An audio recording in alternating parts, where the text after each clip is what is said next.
did you purchase or somebody order you to purchase a flight, a one-way ticket going to Vietnam? No, Your Honor. Are you sure? Yes, Your Honor. Ayan na, yung ticket na yan. Somebody bought this sa Cebu Pacific para ibigay doon kay Nguyen Minh Duc. And an affidavit of desistance was offered to him. As a matter of fact, yung kanyang affidavit, nakasulat dito, accusing the PNP for offering that affidavit of desistance and offering as well this Cebu Pacific ticket para makauwi na siya at hindi na siya bumalik doon sa Bamban. Miss Alice Go, naka-detain ka ngayon sa sa PNP. Kumusta naman yung doon, yung detention facility? Malaki ba? Maliit? Or maliit po. Maliit lang? Aircon? Something like that? Hindi po. Hindi naman. Pero kasi pag nakikita namin sa TV, parang ang dami-dami mong kasama. Ilan ba yung mga nag-a-assist sa'yo sa security mo? More than 50? 100? Wala naman. Hindi naman po gano'n karami. Pagka nasa loob po, 2 lang po. Nagbabantay. Pero pag yung mga ganitong mga travel na talagang sobra. Hindi ko po alam. More or less, hindi mo napapansin mo. Kasi pag sumasakay ka sa coaster, di ba? Opo. Ilan ang mga kasama mo dun? Sa loob po ng coaster, more than 10. More than 10. Tapos may mga, Hindi ko na po napapansin po. Okay, sa Senado, you were asking for an executive session, correct? Kasi I heard and they mentioned that former chief PNP received a payola from Pogo. And it was manifested there. And I heard one of the Senator Bato, asked kung siya yun. And they said na hindi siya. And you were asking for an executive session in the... No po. No agad, Ang bilis mo sumagot. Opo. So, okay. So, you want us executive session in this committee? Baka meron kang i-reveal tungkol sa mga bagay, tungkol sa mga payola na binibigay, hindi lamang po sa mga PNP but also on the public officials? Your Honor, wala po akong alam po dun sa mga payola po na sinasabi po nila. In fact, nagulat din po ako dun sa sinabi po ni General. Okay, thank you for that. I just want to run through sa mga pangyayari sa yung purchase mo ng property sa 7.9 hectares. Alam naman natin yun, di ba? That, it was established. And then, noong March 8, 2019, parang nag-apply ka ng reclassification ng property that you bought. You bought a almost 8 hectares, 7.9 to be precise, no? Your Honor, regarding Baofu land po, I invoke my right against self-incrimination. No, hindi pa naman siya Baofu. Nung binili mo siya, hindi pa naman siya Baofu di ba? Pero binili mo siya? Binili ko po siya, installment. Yeah. So, dumiretso na po sa Baofu. Yes. Pero nung binili mo siya, 150 pesos per square meter. Am I correct? Your Honor, since may BIR, may unblock na po, naka-file po sa akin. Sige, okay. Sorry po talaga. I respect your thank you po, sorry answer. Okay lang.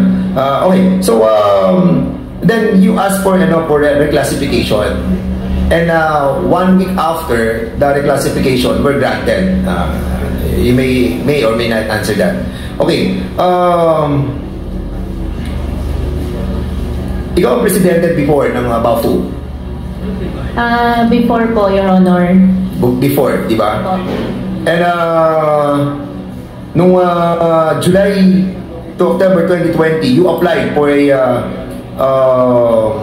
letter of no objection sa Sangguniang Bayan ng Bamban. Is this correct? Your Honor, hindi po ako nag-apply. Hindi ko nag-apply? Ako po yung nag-translate. Okay. So, in other words, parang yung naandun mga dokumento that was submitted to us ay hindi mo signature. Application, anong company po, Your Honor? Yung Baofu. Baofu reclassification po ba? Yes, yes. Reclassification po, ako po nag-sign po. Okay.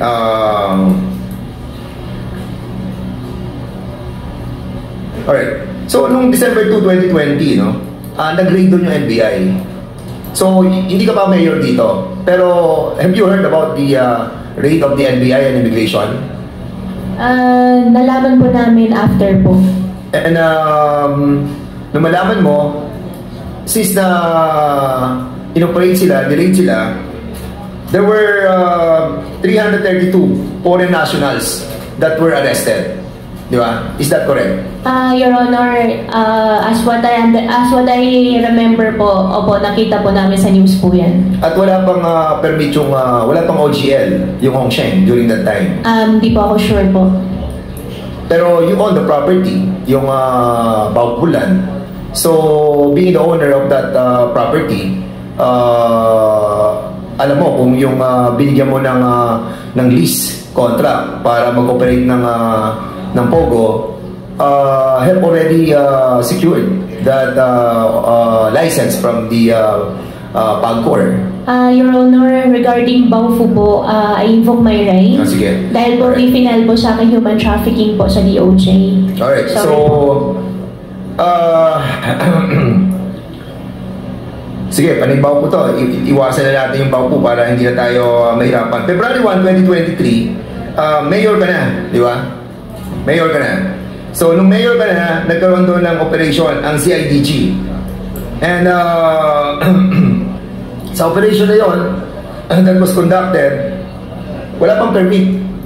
Wala pa rin permit sila, yung Pogo. Because from Hongsheng, nag-apply kayo sa ano yun? Sun Yuan Technology. Your Honor, hindi po kami. Nag-ooperate? Hindi po kami. I have no idea about it po. Okay, pero property mo yun, yung sa inaokupahan ng Sun Yuan Technology. After po ako nag-divest po, hindi ko na po alam. Alright, sige. So,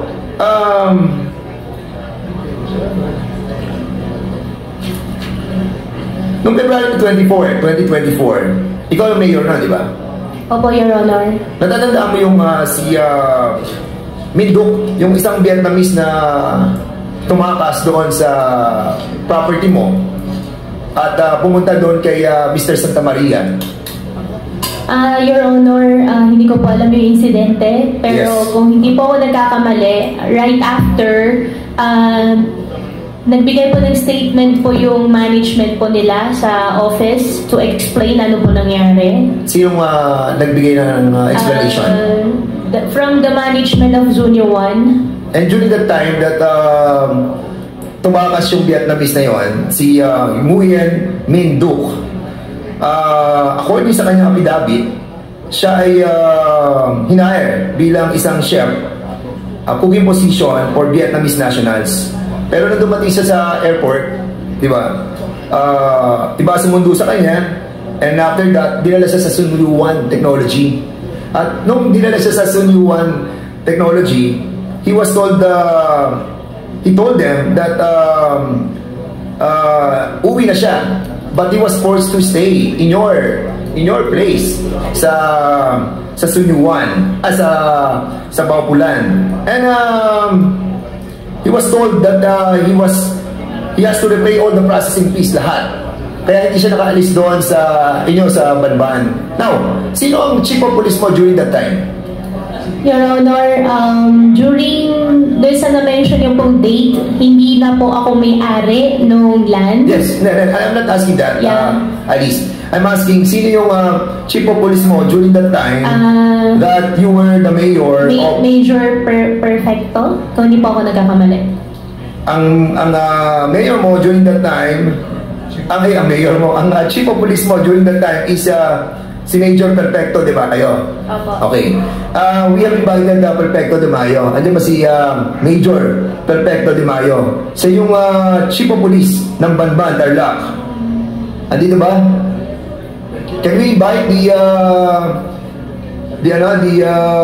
Police Major Perfecto de Mayo, the former chief of police of Bamban? Have you taken your oath? Page. Can you assist Major?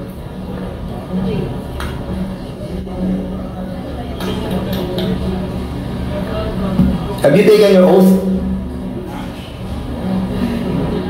Yes, Your Honor. Okay, okay. Major De Mayo,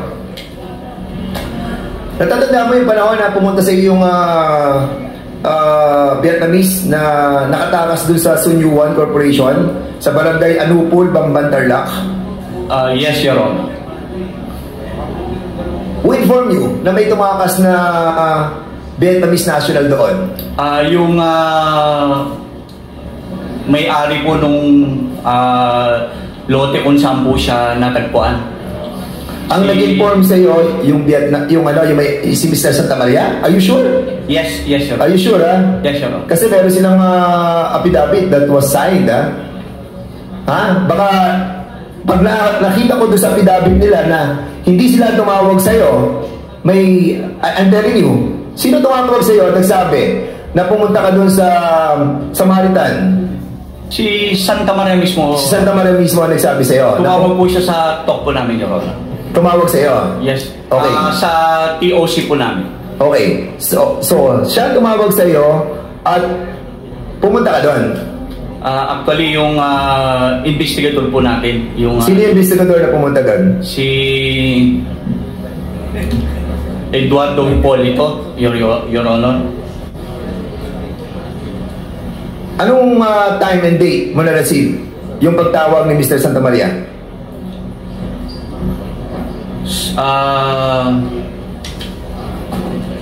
You have to be precise, ha? Major De Mayo, ha? Ikaw ang chief of police ni Alice. Yes, Your Honor. Okay. Anong time and date? Sa record po namin, Your Honor, February 25 po. February 25. 2024. Okay. According sa affidavit ni Nguyen Minh Duc, ito yung ito yung nag-suffer kaya tumakas eh. And he was saying doon sa Samaritan na ano ba yun? Restaurant ba yun? Restaurant ba yun? Yung Samaritan place? Hindi po, Your Honor, parang farm po siya. Farm. Lugar po nung compound po ito ni Mr. Santa. Were you aware that this Vietnamese national wanted to kill himself? Meron tayong video na ilalabas natin dito that he wanted to kill himself kaysa sumama sa inyo para ibalik doon sa Sunyuan. And did you offer an affidavit of desistance to this Vietnamese national? Yes or no? No, Your Honor. No. Yes, Your Are you sure? Yes, Your Honor. Kasi kasama ba PAOK TF? Kasama ba sila sa kaso na pinila ng PAOK about this issue regarding this Vietnamese national, si Nguyen Minh Duc? Si Mr. Duc or Danny is one of our witnesses complainants po doon sa original case na pinail natin laban doon sa unang 8 foreign nationals po na nakasuhan natin. Okay, De Mayo, did you purchase or somebody order you to purchase a flight, a one-way ticket going to Vietnam? No, Your Honor. Are you sure? Yes, Your Honor. Again, De Mayo,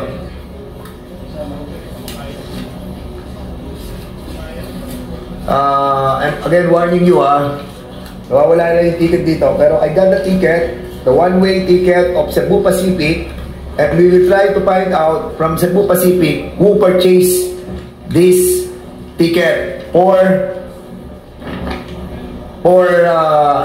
ayan na, yung ticket na yan. Somebody bought this sa Cebu Pacific para ibigay doon kay Nguyen Minh Duc, and an affidavit of desistance was offered to him. As a matter of fact, yung kanyang affidavit nakasulat dito, accusing the PNP for offering that affidavit of desistance and offering as well this Cebu Pacific ticket para makauwi na siya at hindi na siya bumalik doon sa Bamban. Now you are denying all of this. Yes, Your Honor. You're denying that you bought this. I did not bought that, Your Honor. So, sino ang bumili nito? I don't know, Your Honor. Hindi ba si Mayor Alice Go ang bumili nito? Mayor, hindi ba ikaw bumili nito? Okay. So, malituwanag ha. In the next hearing, Mr. Chairman, we'll be asking the Cebu Pacific through Mr. Frederick Go to give us a detail of the February 27 booking date 2024. Booking reference number OF7NNS. Flight from Manila to Ho Chi Minh. Okay?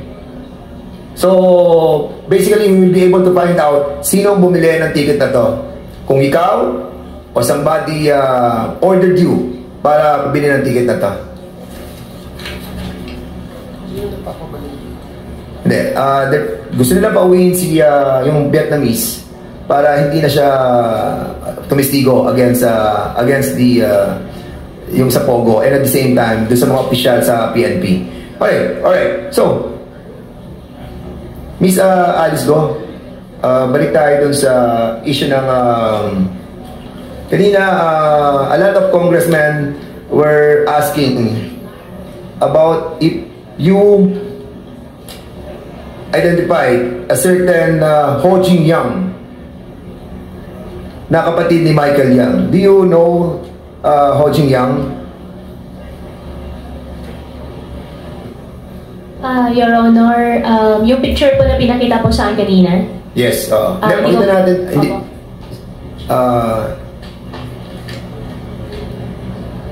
Si Ho Jing Yang, hindi mo siya kilala.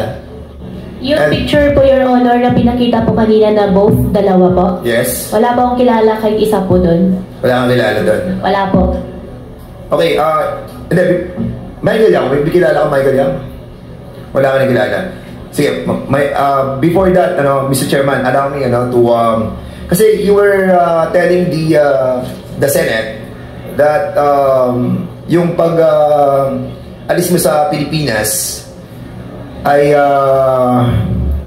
you testified ba sa Senate that you hindi ka nag-testify doon about yung travel mo palabas ng bansa? Opo. Mr. Chair, I just wanted to show something, and this might help the inquiry of this Quad Committee in relation to the flight of Miss Alice Go and maybe some of her companion. So siguro ilabas lang muna natin yung we were able to gather this information sa CAAP, no? And from Manila, no, I think that was on August, from Manila to Singapore, meron pong tatlong Chinese na mga pilots. Si Captain Chin Kian Tan, si Guan Seng Lo, si Yung Sen Gao.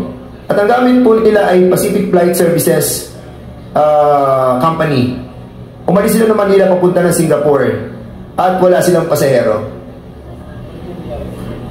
No naman, sumunod na same another week, from Puerto Princesa, pumunta sila ng Singapore. Certain personalities, pilots here, wala rin silang pasahero. Yung second natin, dito naman po, from Clark, point of origin nila, pumunta sila sa Kota Kinabalu. Meron din po silang tatlong Chinese na mga piloto. Si Captain Kuo Li Quan, si Chang Fortune, si Wang Shengkai, si Chen Yu. Mr. Chairman, wala rin silang pasahero. Ito noong June 30, 2024. At ito naman dito, Mr. Chairman, kung mapapansin mo, noong July 3, PhilJets Aero Charter Corporation, Puerto Princesa, papunta rin ng Singapore. Ang kanilang mga pilots are all mentioned here, wala rin silang pasahero. So, we need to investigate this matter, and we will be inviting yung immigration, custom, and quarantine.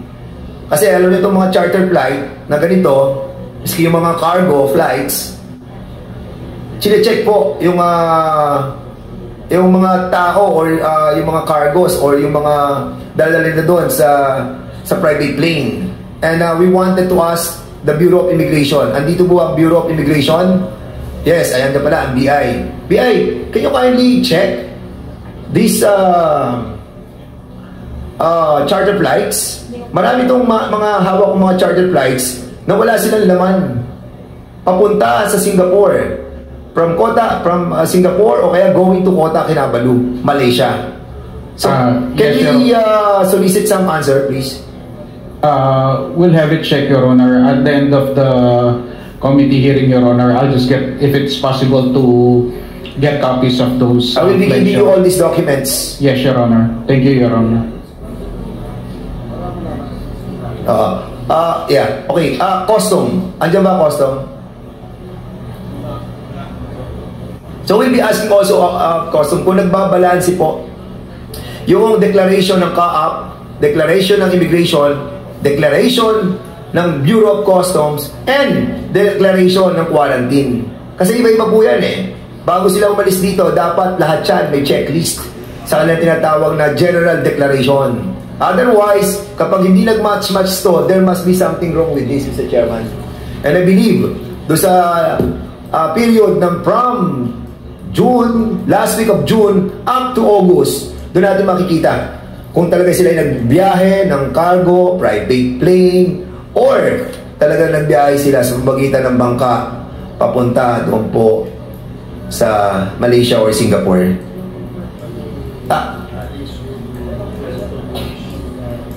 Well, Alice, during the time that you were testifying in the Senate, you did not confirm the testimony of Alice Go, no? Of Sheila Go, right? I confirm po yung kay Sheila po. Nag-confirm ka na nagbangka kayo?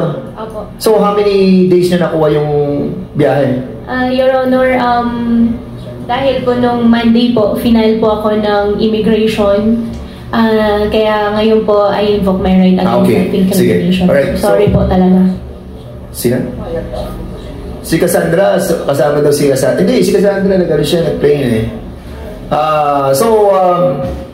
Pero during that time sa Senado, sinabi mo yun, di ba? Na nagbiyahe kayo? Opo. What's the difference of telling us? Nung time po kasi wala pa pong kaso. Nung Monday po, finalan na po ako ng immigration. Anyway, Mr. Chairman, the documents or the testimony of our resource person can be used as well by this committee for that purpose. Okay, so ngayon naman, yung sa raid sa Cagayan, I'll be asking the region, Cagayan de Oro City. Andiyan ba yung PNP nung region? What region is that? The Cagayan de Oro City? Region 10. Sige, I'll be asking the region 10, please.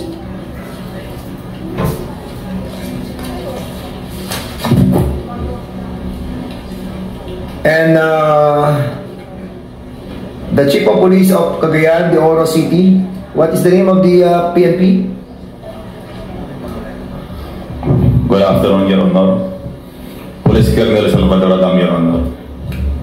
Police Salvador, did you take Salvador Adam, Your Honor, Region 10. Did you take your oath? Yes, Your Honor. Okay, can you kindly tell us about what transpired during your operation on the raid of the alleged Pogo in Cagayan de Oro City? Your Honor, I would just like to inform you, Your Honor, that we have not conducted any raid against Pogo, Your Honor, under my term. But Hindi pa ako. You mean hindi ka nag-conduct ng operation doon sa... It's all over the news. Top raid alleged Pogo hub in Cagayan de Oro. Police have raided an alleged Pogo hub inside the subdivision in Barangay Cugman, Cagayan de Oro. During the operation, police found that the area appeared to be dormant. that's not a raid, Your Honor. That's an inspection, Your Honor. Oh, it's inspection. Yes, Your Honor. Actually, Your Honor, the Pogo operations in Cagayan de Oro City already did last July 2023, Your Honor. Pero meron silang pogo talaga doon. Yes, PBC, Your Honor. And you were able to see all the desktops kasi nandun sa report eh. Yes, Your Honor. Na meron pang mga computers, meron pang mga chairs, only chairs and tables, Your Honor. Chairs and tables, Your Honor. No more computers, Your Honor. But sa picture meron computers, ayan o. Ayan o. Ayan, lead nyo o. Ayan. Mga computers yan, di ba? Wala bang computers, ano ba yan? I think that's chairs, Your Honor. Because on the report, on the news report, ayan o, alleged use by Apogo were still there, including computer desks. Walang computer. Computer desk lang. Yes, Your Honor. Okay. Sige. Do you know that the company is owned by the Philippine Sanjian Steel Corporation? Your Honor, the name in the was reported to me, Your Honor, is Oro One. This Oro One Incorporated, Your Honor. Oro One? Yes, Your Honor. Is it a part of the PBDEC, the Philippine Industrial Authority? Your Honor, PBDEC is located in Taguluan area, Your Honor, while this place, Aluana Compound, is located in Cugman, Cagayan. Yes, but this is owned by the same person. Am I correct? I have no idea, Your Honor. You don't have any idea? Yes, sir. But I have an idea. I have an answer to my question. This is owned by the same person. And you know who owned the same place? The Philippine Sanjia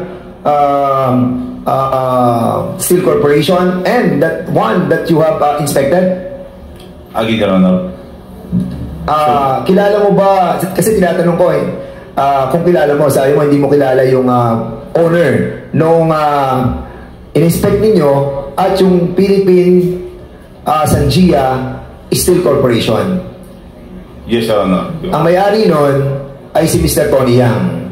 Si Mr. Tony Yang ay si Jin Xiang Yang, na kapatid ni Michael Yang at kapatid ni Ho Jing Yang. You don't know that?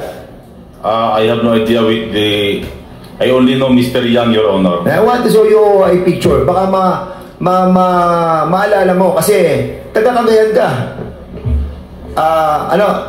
Major, Colonel, pakinggan mo ako.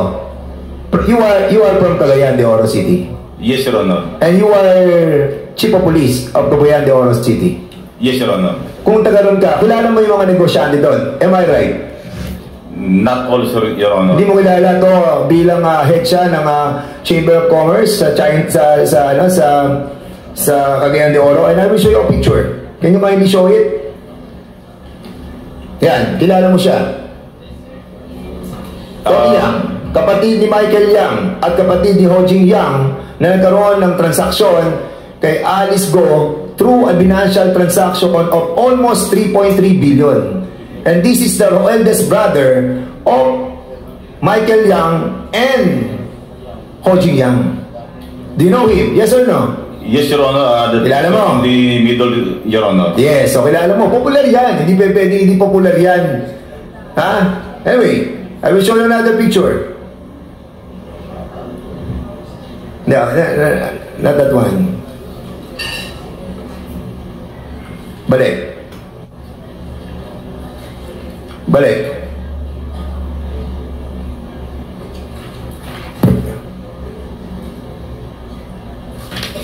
Okay.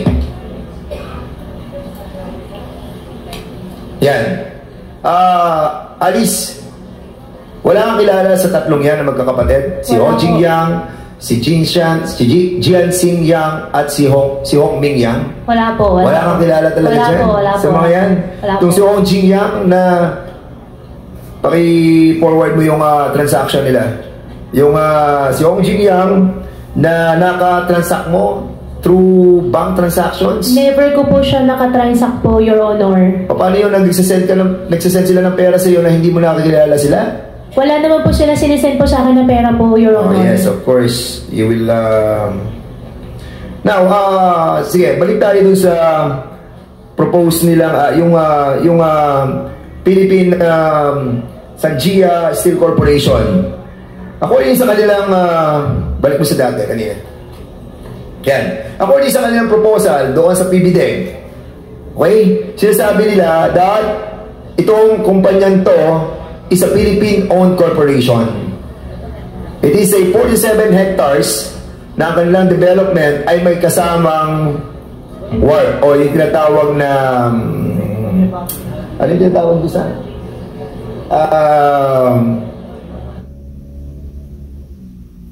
meron silang port and may seaport sila, steel corporation sila, manufacturing company sila ng steel, meron silang port doon sa 47 hectares that was constructed and approved on 2018. But kung titignan po natin yung presidente nila na si Antonio Lim, na siya rin po si Tony Yang, at siya rin po si Xianjian Li Yang, Mr. Chairman, he is a pure Chinese national. I wanted to show the passport of Mr. Jianxin Yang. Can you kindly show the passport? Yan po yung passport niya. And I think, mamaya tanungin natin ng PAO because I think they will be presenting something as well, no? With this regard. So, si Antonio Lim, si Tony Yang, si Yang Jianxin is a Chinese national. How can he own a property and bought lands doon po sa Cagayan de Oro City, 1,000 or 100 of hectares for being a Chinese national? Again, dito po natin makikita, Mr. Chairman, that indeed pretending to be Filipino and trying to get a passport through PSA, ginamit na naman po yung ating mga ahensya para po makabili sila ng mga property and to transact and use this Philippine Steel Corporation or Philippines and GI Steel Corporation as a front. Because, Mr. Chairman, noong 2000, binuli nila yung Yangtze Group Trade Company Incorporated. And at the same time, yung Golden Sun Cargo Examination Service Corporation. And at the same time, Mr. Chairman, ito pong Yangtze na rice mill nila, later on, probably, will be asking as well the PAO to give us more detail, no, about the transaction that they have undergo. Doon sa mga critical na mga personalities that are involved with drugs. Yung mga personalities that we mentioned in the Committee on Dangerous Drugs are involved in this bank financial transaction. Mr. Chairman, I want also to show yung ating pong Philippines and GI Steel Corporation. Paki-show yung mapa.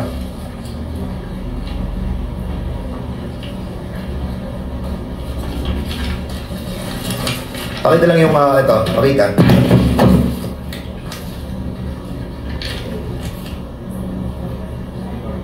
Before that, let me acknowledge the presence of our Deputy Speaker, Raymond Mendoza. Mr. Chairman, that is the Philippine Steel Corporation. They are a 47 hectare with a lease agreement with PBDEC, which the PBDEC, the Philippine Industrial Authority natin, owned by the government, 22 hectares doon. Pinaupahan natin sa kanila. Pinaupahan natin sa kanila ng 30 pesos per square meter. Meron silang port. And accordingly, nagtataka tayo, lalo na yung PAO, nagtataka rin sila, bakit may mga Chinese nationals dyan? And at the same time, Mr. Chairman, no, maraming nagdadak dyan ng mga ship. And most likely, no, the news about the transshipment of drugs, no, most likely, dyan din po dumadaan. Mr. Chairman, I would like to invite also Ms. Gemeline S. Cruz. Siya po ang bagong presidente ng Sunyuan Technology. And Roderick Puhante. Siya po ang VP and Treasurer. And si Jason Masuerte, No? Maswerte sila, hindi sila naimbitahan. Pero ngayon, we have to invite them because they are the new Sunyuan Technology Incorporated na Presidente, Vice President, Treasurer, and they are the one who paid $500,000 sa PAGCOR. And we have to invite also Joan Estomo and also si a certain, I cannot read the name, siya yung Mr. Chairman, representative na nagbayad ng $250,000. So we need to find out who gave them the money para at least malaman po natin sa kanila kung saan nagaling pera na pinambayad nila. Ha? And also, let's invite also Quijano. Oh yeah, Quijano is the yes, the PBDEC. Yes, a while ago I tried to invite PBDEC, the one who signed the MOA, the Memorandum of Understanding between Tony Yang and the PBDEC was Attorney Quijano, and one of the administrator also is Pompi Labina, and the new administrator of that PBDEC must be also invited on the next hearing, Mr. Chairman. So, lastly, Mr. Chairman, that's na po. Cassandra, natatandaan mo nung last hearing, binanggit mo sa akin na meron ka atang 3 accounts sa sa bangko, di ba? Pero and I asked you kung totoo yun na 3 accounts. Sabi ko 10, di ba? Then sabi mo hindi, baka mga 3 lang. Ano ba totoo? Ilan ang account mo sa bangko? Mr. Chair, I'm not sure po. Hanggang ngayon, di ka pa rin sure? Wala naman po akong contact with Kasi ako, meron akong hawak dito Catherine, Cassandra, meron kang 11 account, including a policy. You have a pro-life insurance? Yes, di ba? So, you have a 10 account from a policy from pro-life. Di ba? So, sa 11 accounts mo, kasi, so ngayon, naniniwala ka na sa akin na meron kang 10 accounts. Kasi the last time that I asked you, di ba, meron kang 10, 9, 8, sabi ko, di ba? Kasi I know that you have 10 accounts I'm not sure po. Hanggang ngayon, you're telling us na you're not yet sure. Yes po, Mr. Chair, kasi wala po akong, yung mga record ko po. Again, hindi ko po ma-check yung mga record ko. Sa hanggang hindi mo ma-check yung mga records Opo. mo? Now, you are the whirlwind beneficial owner with the 58%. You know the transaction or financial transaction that happened with that company. Kasi marami yung transaction di ba? Issue ng cheque, pasok ng pera. Kasi you have like 23 transactions doon that involves almost 211 million. And with your accounts, the 11 accounts, you have almost 198 million. So, do you have an idea that almost kalahating billion yung transaction that you have transacted with your own 11 banks and your Whirlwind Corporation? Can I consult my lawyer po? Yeah, go ahead. Thank you.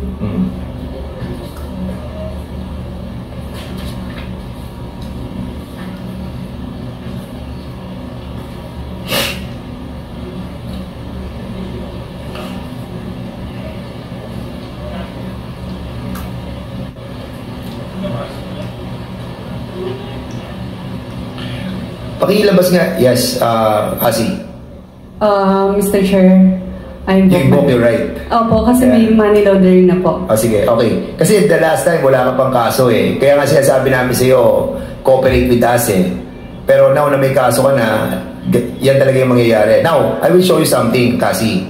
Kasi, ito yung, now na may kaso ka na, and these are the cases that were filed sa iyo, it seems that you have transacted 198 million doon sa 11 accounts mo, and sa Whirlwind naman is almost 211 million. Yan ang maikot sa pera mo. Yan ang transaction mo. And I want to show yung kay Duaren Wu. Si Duaren Wu, meron siyang 7 bank accounts, at meron siyang umikot na 183 million. So in other words, Mr. Chairman, kasi, mas malaki pa yung umikot na pera sa iyo compared to Dwaren Wu. So ngayon, ang tanong ko sa iyo, sino ang boss? Ikaw ba o siya? Sino ba talaga ang boss sa inyo? Wala naman po boss sa amin. Walang boss? Opo. So hindi siya... Partnership naman po kami. Wala pong boss sa amin, Mr. Chair. Partnership kayo? Opo. Pero syempre, mas matanda siya. Pero you are the 58% owner of the Whirlwind, di ba? 58% ka eh. And kung pagbabasihan natin yung assessment doon, 2.5 billion, that's almost 1 billion plus. So, ang laking pera nun kasi, di ba? But of course, I don't want to dwell with it anymore. But in here, clearly, 20% lang si Dwaren Wu, ikaw 58%. So, there must be somebody who is the boss. Kasi kung 58% ka, 20% lang si Dwaren sa Whirlwind Corporation, so you must be the owner, majority owner, Cassandra. Yes. Kasi kung pagbabasihan mo, Mr. Chairman, itong issue ng Bamban saka ng Porac, they are almost the same. Sa Porac, meron silang Whirlwind. Sa Banban naman, meron silang Baofu. Meron silang Sun Yen na Pogo. Meron naman sa Lucky South. At dito naman sa Cagayan, meron naman silang Philippine Sanjia Steel Corporation na kung saan yun po yung nagiging kanilang legitimate na business para itago yung money laundering, including yung mga drugs na possible doon dumadaan sa port ng Cagayan de Oro City. And we need to really establish, and I have also the copy of the from PAOK, mamaya sabihin siguro ng PAOK, yung kanilang tinatawag na development, what do you call that?